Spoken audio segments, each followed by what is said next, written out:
the Currie race case and the Currie Sportsman case. What are the differences between the two, and which one's right for you?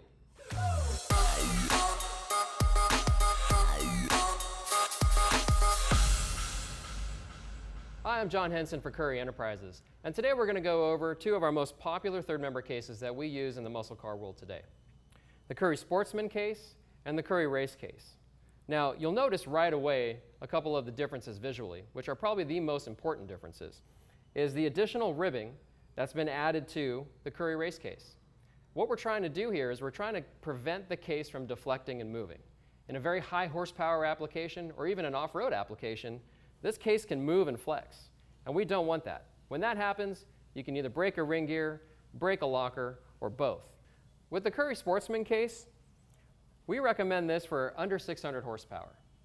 You'll notice if I spin it around and look at the carrier bearing journal here, that's going to measure 3 1/16, which is perfect for your 28 and your 31 spline axle shafts.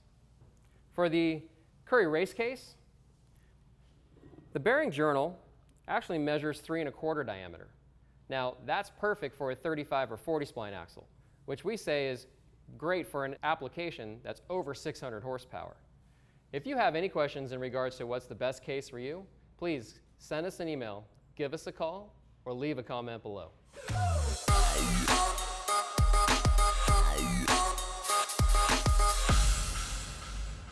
If you want to see more videos like this, subscribe here. For more tech videos, click here.